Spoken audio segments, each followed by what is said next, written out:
Saludos amigos, compañeros, alumnos de Escritura Internacional. Bienvenidos a este nuevo video. Mi nombre es Ludwig Hense. Este es el video número 4 de 5 videos sobre el conflicto árabe-israelí que tomamos prestado del curso Para entender lo que pasa en el mundo en su edición 2020. Estamos viviendo tiempos muy agitados que cambian el foco de la atención muy abruptamente. Hace poco tiempo escuchamos acerca de la información de la posible muerte de Kim Jong-il de Corea del Norte y de inmediato se empezaron a hacer especulaciones al respecto y ya pensando en las posibles sucesiones. También vivimos la caída de precios del petróleo como nunca antes en la historia y eso sin tomar en consideración que estamos en el marco de la pandemia mundial más importante del siglo, el COVID-19, que está frenando la economía y que apenas realmente vamos a ver qué es lo que sucede con estas consecuencias de esta pandemia que estamos viviendo ahora. En Escritura Internacional vamos a hacer análisis de todo esto una vez que terminemos con esta serie de videos del Medio Oriente, y de hecho estamos preparando un webinario con algunos de nuestros colaboradores que les vamos a presentar sobre algunos temas de lo que va a venir en este nuevo orden mundial, en esta ya llamada nueva normalidad que vamos a estar presentando en los próximos días. Mientras tanto, los invito a que sigan esta serie completa de 5 videos sobre el tema árabe-israelí, a que consulten el temario del curso Para entender lo que pasa en el mundo en el grupo. Aquí arriba tenemos el link para que puedan entrar. Los invito a que le den like a la página de Facebook, a la de YouTube, para que nos sigan y puedan estar al tanto de las actualizaciones que estamos subiendo constantemente sobre este y otros temas sobre geopolítica. Vamos a ver pues el cuarto video sobre el conflicto árabe-israelí. La vez pasada vimos la importancia del panarabismo, lo que significó, lo que fue el panarabismo, y también vimos la importancia del nacionalismo árabe que fue desarrollándose a partir de este pensamiento. Vimos el caso en Egipto, como Nasser en particular es quien encabeza este movimiento y cómo a partir de él va a desarrollarse algunos eventos en el futuro. Vimos, por ejemplo, que a raíz precisamente también del panarabismo, o con influencia del panarabismo, se desarrolló esta conferencia de Bandung, en la que los líderes mundiales que no estaban afiliados ni con el socialismo ni con el capitalismo de la Guerra Fría, de la bipolaridad de la Guerra Fría, se van a unir precisamente para manifestarse en contra de cualquiera de estas tendencias, y va a ser importante para que en el futuro se pueda crear la Organización de los Estados No Alineados. Vimos también el conflicto del Canal de Suez. Vimos cómo precisamente gracias a este pensamiento nacionalista, Nasser nacionaliza el control del Canal de Suez que estaba en manos de empresas británicas, y cómo este conflicto precisamente lleva a una intervención británica, y cómo Israel también va a aprovechar esta intervención para poderse apoderar del Sinaí y de esa manera tener el control de la salida al mar, del Mar Rojo. Luego también vimos la constitución de la Organización de la Liberación Palestina, con Yasser Arafat al frente, y hablamos acerca de que en este momento, al principio de esta organización era considerada como un grupo terrorista, y además actuaba de esta manera porque efectivamente cometía atentados en contra de intereses israelíes. Y también vimos las RAU, las Repúblicas Árabes Unidas, formadas por Egipto, Siria y Yemen en una primera instancia, que no duraron más de 4 años, ya en 1961 se habían desintegrado debido a diferencias diplomáticas y al golpe de estado que sucedió en Siria. Y terminamos el video anterior con la guerra de los 6 días, en la que habíamos hablado que Israel atacó preventivamente a sus vecinos árabes porque se sentía amenazado, precisamente porque pues, desde el principio de la constitución de este estado sus vecinos no han estado de acuerdo con ello, y los ataca, y comienza una guerra de desgaste que va a durar varios años y que no va a hacer más que endurecer el conflicto, mientras los refugiados palestinos salen tanto de Israel, de Jerusalén, de la parte occidental, como de los demás territorios por los cuales se va a empezar a expandir Israel, va a empezar a construir asentamientos, y la población palestina va a ser quien va a sufrir estas consecuencias. Hablamos o no hablamos, pero aquí está un momento importante acerca de esta cuestión, que es la expulsión de los palestinos de Jordania, conocido como Septiembre Negro. Cuando ya estos pueblos palestinos, estos refugiados palestinos en los diferentes países periféricos, vecinos, ya eran demasiados, ya habían formado agrupaciones políticas importantes, y ya desde ahí operaban algunos atentados en contra de Israel, y esto ya era un problema que incomodaba bastante a Israel y obviamente también a los vecinos que contenían a esta población. Y es algo de lo que vamos a ver en este video número 4 del conflicto árabe-israelí. El Yom Kippur es una festividad religiosa judía. Es el día del arrepentimiento. Esto se conmemora el día en que Moisés subió en el monte Sinaí. Esto lo vimos al principio. Bueno, lo mencionamos. En el monte Sinaí recibe los 10 mandamientos. Y cuando regresa, su pueblo lo había acompañado y encuentra que su pueblo estaba adorando un becerro de oro. Entonces, esto se considera como una traición a Yahvé y la gente se siente muy arrepentida. Es un día de arrepentimiento, de expiación. Es un día muy solemne en el cual los judíos lo conmemoran haciendo ayuno, no trabajando, no bañándose. Es un día para orar y para estar en contacto con la religiosidad. Entonces, en un día así, en una festividad del Yom Kippur en 1973, los vecinos de Israel, Siria, Egipto, organizan un ataque simultáneo e inesperado para recuperar los territorios ocupados por Israel desde la guerra de los 6 días. Aquí tenemos el mapa del conflicto. Esta es la posición, esto lo habíamos enseñado al principio en los primeros videos, en el primer video. ¿Cuáles eran los territorios que eran posesión de los judíos o de los hebreos en esta época en el territorio palestino a principio del siglo? Una vez que se hizo la división de los dos estados, del estado israelí y del estado palestino, cómo quedó configurada el territorio, y después de esta guerra de los 6 días, la expansión que tuvo Israel alrededor hacia afuera de su territorio, del territorio que originalmente se le había designado, y había mantenidose así a lo largo de toda esta guerra de desgaste, donde había habido una gran cantidad de atentados. Israel nunca pudo estar tranquilo y los palestinos estuvieron sufriendo de este éxodo de su propio territorio. El 6 de octubre se da el ataque simultáneo por parte de Siria y de Egipto a Israel para recuperar estos territorios. Siria quería recuperar a los altos de Golán, que estaban en disputa. Tenía el apoyo de Jordania y de Irak. Y Egipto quería recuperar el Sinaí.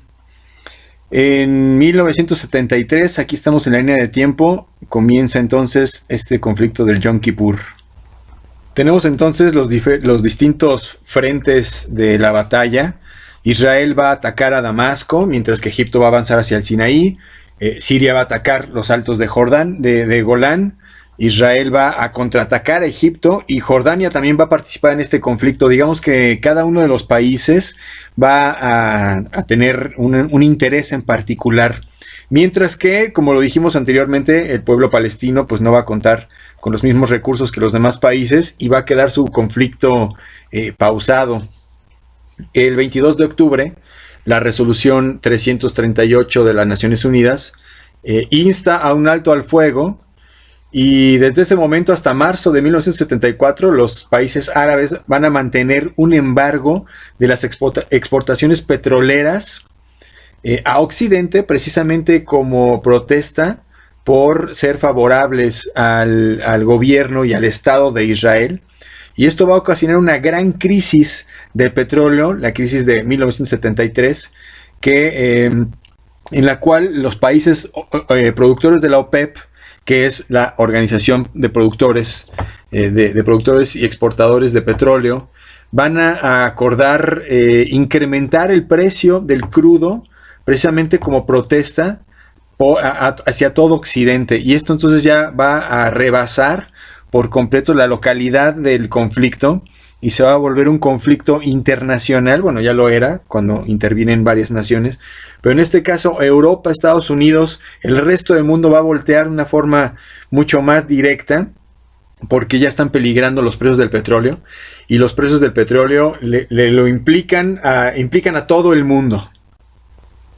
Un año más tarde, en 1974, las Naciones Unidas van a reconocer a la Organización para la Liberación de Palestina y al mismo tiempo también a Yasser Arafat como representante legítimo, y esta organización es aceptada como observadora dentro de la ONU. Este es un paso muy importante porque a nivel diplomático es reconocido este movimiento y este reclamo legítimo por parte de los palestinos a nivel internacional, y pues es algo que no le agrada mucho al Estado de Israel.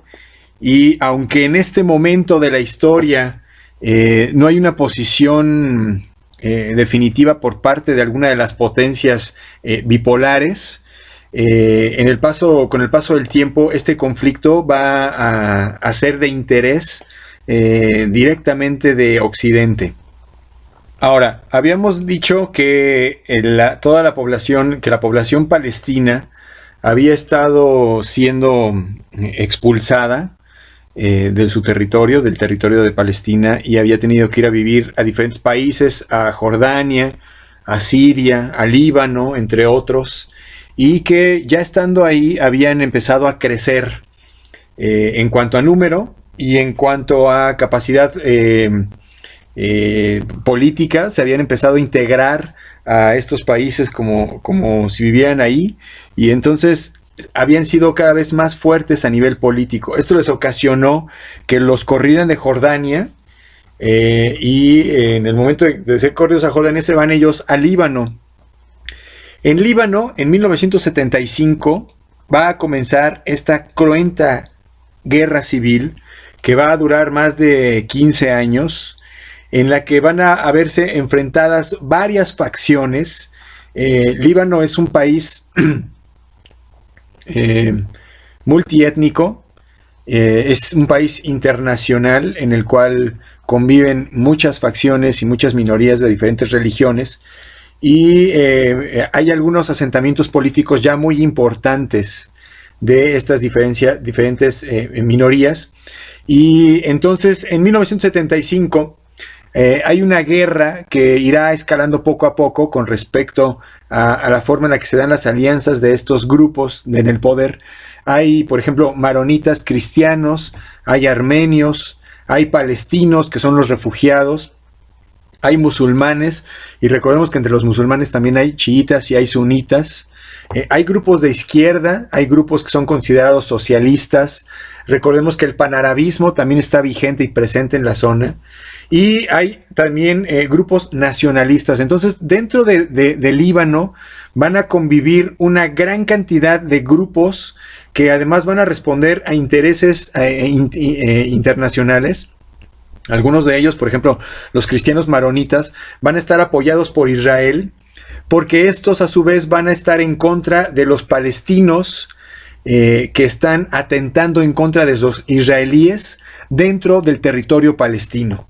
Entonces van a recibir apoyo directo de parte de Israel para poder tener el control político, como sucede y como ha sucedido en la Guerra Fría, por ejemplo, que las potencias o los gobiernos que tienen la tarea de encaminar el desarrollo de la guerra en este momento, apoyan a grupos que son favorables a su ideología.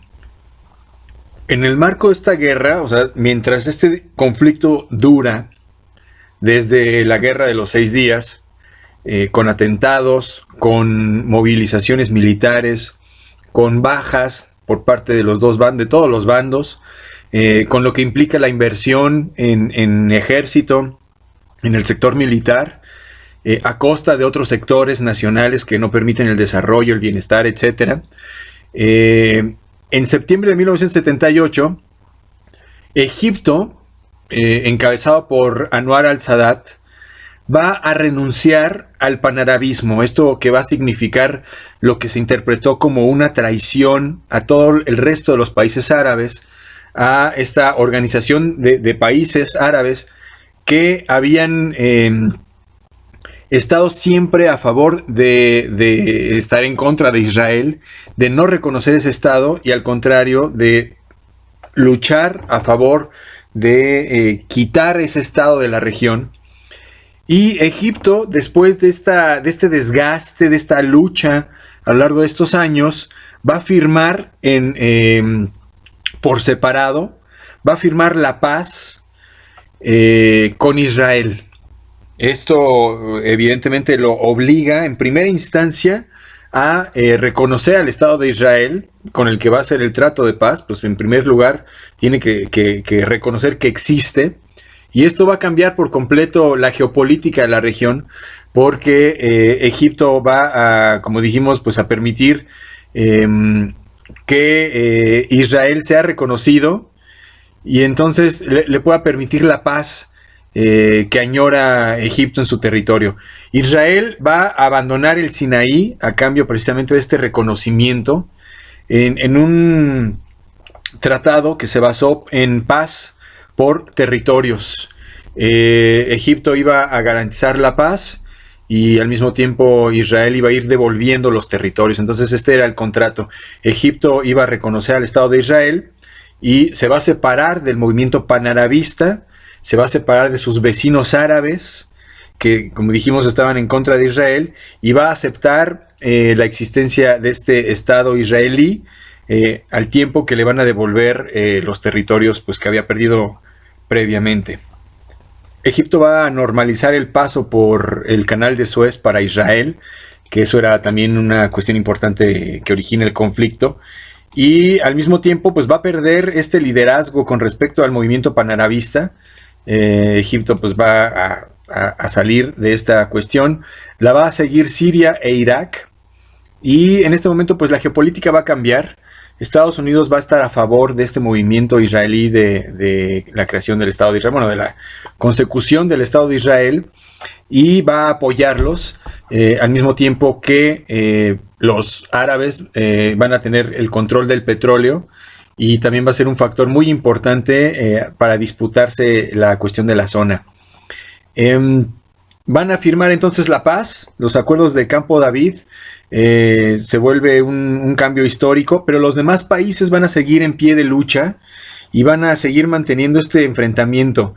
Al mismo tiempo, los palestinos, en todos lados, en este caso en Líbano, van a estar planeando una serie de atentados, e Israel va a planear este ataque a un grupo de personas miembros con afiliación a la Organización de la Liberación Palestina, que están escondidos en Líbano, que operan desde Líbano, planean la estrategia para poder atentar en territorio ya de Israel.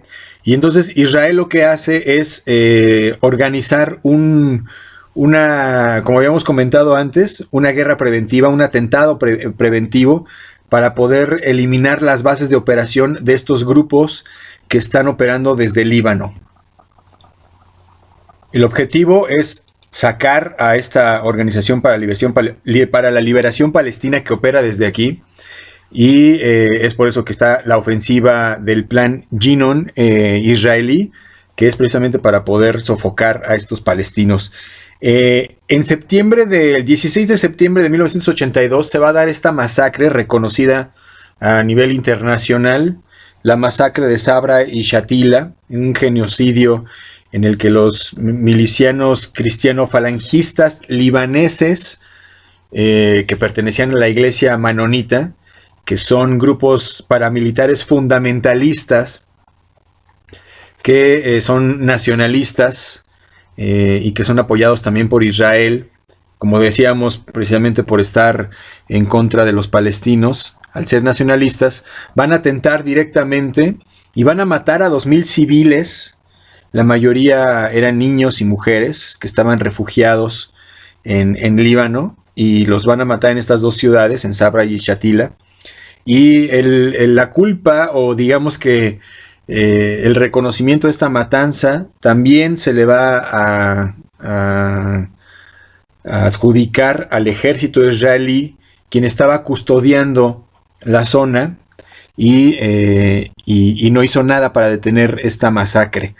Esto va a cambiar el futuro del mundo con respecto a la perspectiva que se tiene de este movimiento palestino, porque por primera vez se va a alcanzar a tener un poco de empatía y se va a poder entender cómo es que esta población ha sido pues empujada de su territorio donde originalmente vivía, y han sufrido un éxodo justo como el que ha sufrido el pueblo israelí a lo largo del tiempo, bueno, el pueblo judío a lo largo del tiempo, en un periodo muy, muy corto de tiempo, ¿no? A lo largo del siglo pasado es que se ha dado esto, y el mundo entonces va a percibir muy diferente este movimiento palestina y esta necesidad de la construcción de un Estado palestino. A partir de aquí vamos a ver qué es lo que significa la intifada como forma última de protestar del pueblo palestino, que no tiene recursos y además que hasta el momento, pues como decíamos, no había sido escuchado por el mundo. Y vamos a ver los acuerdos de Oslo y vamos a concluir esta serie de 5 videos del conflicto árabe-israelí con la segunda intifada hasta el 2001 y los atentados de las Torres Gemelas. Hasta ahí con este cuarto video. Les agradezco mucho la atención. En el próximo video vamos a terminar con esta primera etapa del conflicto, del análisis del conflicto árabe-israelí, que va a llegar hasta los atentados de las Torres Gemelas en el año 2001. Y los invito a que vean el temario completo, a que vean los otros temas que también estamos desarrollando en Escritura Internacional en el curso Para Entender lo que pasa en el mundo. Entren al grupo, vean todos los videos que hemos subido, versiones cortas de cada uno de los temas. Poco a poco vamos llenando todos los temarios, el temario se va llenando con todos estos videos cortos, y ustedes pueden acceder si los van consultando, si los van almacenando ahí, los pueden ir consultando con el paso del tiempo. Les agradezco nuevamente la atención prestada a este video y nosotros nos veremos en el futuro.